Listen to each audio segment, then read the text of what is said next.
ቴንክ ዩ። አሁን እንግዲህ ያለነው በሞንጎምሪ ኮሌጅ ነው። ያው እና ለሁሉም የሚሆን ትምህርት አለ። አይነው ዛሬ ያለነው ሃይስኩል ተማሪዎች እንዴት በነፃ የኮሌጅ ኮርስ መማር እንደሚችሉ ኢንፎርሜሽን ለማግኘት ነው። ግን ለሁሉም የሚሆን አለን። 12ኛ ክፍል ያልጨረሱ ሰዎች ጂኢዲ ማግኘት ይችላሉ። ሰዎች ሰርተፊኬት ኮርስ አጫጭር ኮርስ ይዘው ወደ ሙያ መግባት ይችላሉ። ከዛ ደግሞ አሶሲየት ዲግሪ ማግኘት ይችላሉ በተለያየ ፊልድ፣ በጤና ዙሪያ፣ በአይቲ፣ በኮንስትራክሽን፣ በኤርሊ ቻይልድሁድ፣ በተለያዩ ፊልዶች በብዙ ፊልዶች አሉ። በዛ ውስጥ ዲግሪ ማግኘት ይችላሉ። ወይም ደግሞ እንዳልኩት አጫጭር ኮርሶች ማግኘት ይችላሉ። እንግሊዝኛ ክላስ መውሰድ ለሚፈልጉ ኮሌጁ በጣም ብዙ ሪሶርስ አለው እና እዚህ ያለው 221 ብሮድበርግ ድራይቭ ሲልቨር ስፕሪንግ ሜሪላንድ ቴክ ሮድ አጠገብ አዲስ ተከፍቷል። ኢስት ካውንቲ ኤጁኬሽን ሴንተር የሚባል እዛ መጥተው ሰዎች ኢንፎርሜሽን እንዲያገኙ አሳስባል። ስራ ለሚሰሩ ጊዜ ለሌላቸው ሰዎች ምን ኦፕሽን አላቸው? ኦንላይን ክላሶችም አሉ። ብዙ ኦንላይን ክላሶች አሉ። ከዛ ደግሞ የማታ ማታ ክላሶችም አሉ። የቋንቋ ችግር ላለባቸው ግን ኮርሶችን መውሰድ ለሚችሉ ምን አይነት ሰፖርት ፕሮግራሞች አሏቸው? አሉ። እንግሊዝኛ ክላሶች አሉ። የተለያዩ እንግሊዝኛ ክላሶች አሉ። ከዛም ትራንስሌሽን ሰርቪስም አለ። በቋንቋም ለመርዳት የሚችሉ ሰርቪሶች አሉ። ከኢትዮጵያ ደግሞ ዲፕሎማም ዲግሪም ይዘው መጥተው ግን እዚህ ምንድን ነው ያላመቻችሁ፣ እሱን እንዴት ማድረግ ይቻላል? ዲግሪያቸውን ትራንስፈር ማድረግ ይችላሉ። ዲግሪያቸውን ትራንስፈር አድርገው ከዛ በኋላ ምንድነው የምመክረው፣ ዲግሪ ያላችሁ ሰዎች መጀመሪያ ዲግሪያቸውን ትራንስፈር እንዲያደርጉ፣ ከዛ በኋላ ምንድነው ከዚህኛው ላይ ምን ያህል ነው ያለኝ የሚለውን ካዩ ወዲያ በምን አቅጣጫ ሊሄድ የሚለውን መወሰን ይችላሉ ማለት ነው። አንዳንድ ጊዜ ኮሌጅ መሄድ ላያስፈልጋቸው ይችላል። ሰርተፊኬት ወስደው ለማሳደግ ወይ ደግሞ ቀጥታ ማስተርስ መሄድ ይችሉ ይሆናል። ለዚህ መጀመሪያ የምመክረው ዲግሪያቸውን ወይ ደግሞ የኮሌጁን ትንሽ እዚህ አስተላልፈው ከዛ በኋላ መቀጠል ይችላሉ እና ዲግሪ ማስለወጥ ነው። ያንን ዲግሪ ማስለወጥ ፕሮግራም እዚህ ትሰራላችሁ ወይስ ኢንፎርሜሽን አድቫይስ ታደርጋላችሁ? አዎ ልክ ነው። ኦንላይን ነው የዲግሪ ማስለወጥ ፕሮግራም። እዚህ መጥተውም እርዳታ ማግኘት ይችላሉ። የሞንጎምሪ ኮሌጅ ኢኦሲ የተባለ ፕሮግራም አለ። ሞንጎምሪ ኮሌጅ ኢኦሲ ብላችሁ ብትገቡ ዌብሳይት ላይ ታገኛላችሁ። በዚህ ላይ ይረዷችኋል። 1-on-1 ዲግሪ ለማስለወጥ እንዴት እንደምትችሉ እና ኦንላይን ነው የሚደረገው። የተለያዩ ካምፓኒዎች አሉ። በኦንላይን ገብታችሁ ነው ዲግሪ የምታስለውጡት። ግን እዚህ መታችሁ እርዳታ ማግኘት ትችላላችሁ።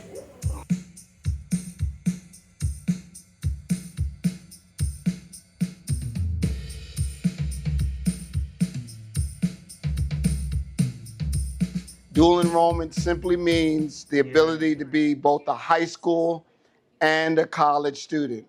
And one of our largest programs is our early college program. Early college means that the student will start college early, and they'll actually be a full-time college student, completing both their college degree and a high school diploma by the time they graduate 12th grade. November 1 is the date in which you have to fill out an early college application in order to be eligible.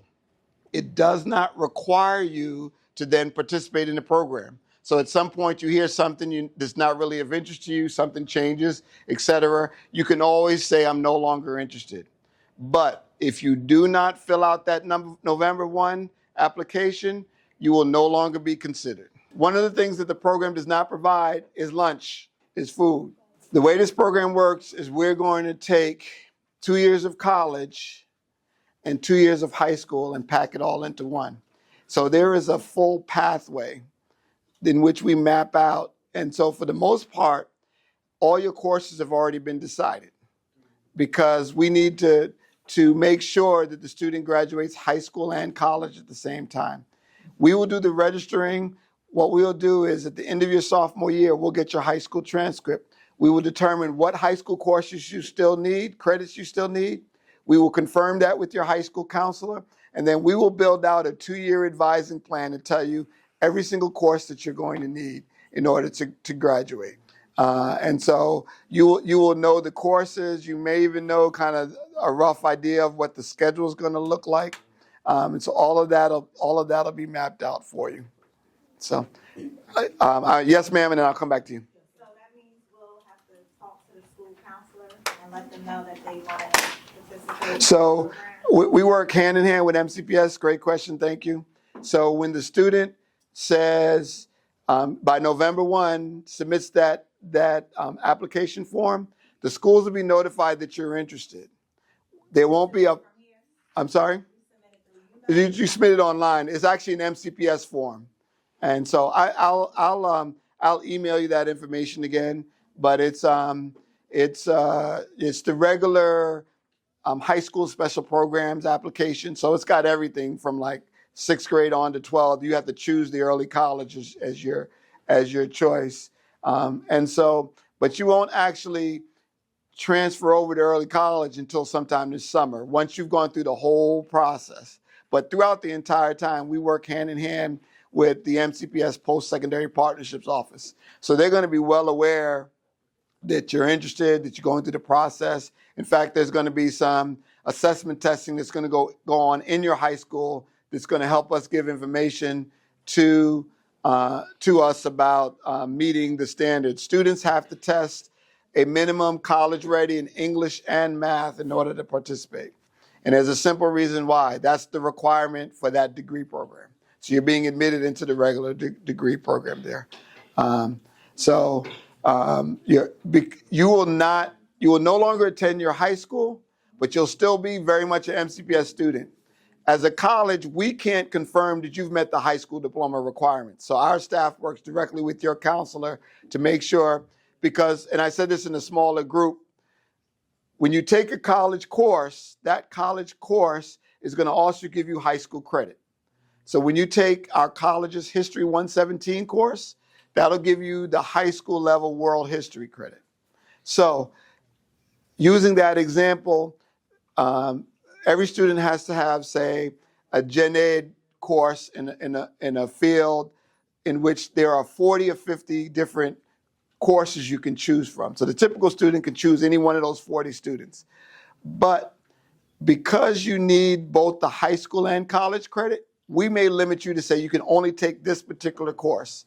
And that way it'll give you your gen ed requirement, and then it'll also give you your high school. So again, we map it all out. We've done it, as Dr. Webb said. We've had 4 previous cohorts go through cybersecurity particularly, but through all of our 18 degree programs. And we actually have 24 total degree programs if you include our middle college and our P-Tech programs. And so that part we're not new to. Food and transportation are things that we do not provide. And so it is up to the student to get here on time for every single class day. If you are active in a club in high school, playing sports, or if you want to go to prom or pep rally or all those things, you're still a high school student there, but your courses are going to be here. And so as long as your high school extracurricular activities don't conflict with your college schedule, then go for it. And in fact, we tell students all the time, continue to check your MCPS email address, all those things, stay connected to what's going on. So November 1 is the kickoff for the process. And so it is going to be somewhat of a long process, but if you look at it like you have to do it a full admissions and enrollment process for a 10th grade minor looking to be a full-time college student, there's a lot of steps and things. We need to make sure that the student meets all the requirements to be a college student, so we've got assessment testing and applications and all of those things. Students, do not say to your parents, I'm doing early college next year, I no longer need to go to high school. You have to maintain a 2.75 GPA all the way through your sophomore year. So in June, when you finish your high school classes, we're going to check again to make sure that you still have the 2.75. So all of those requirements and things you have to still maintain.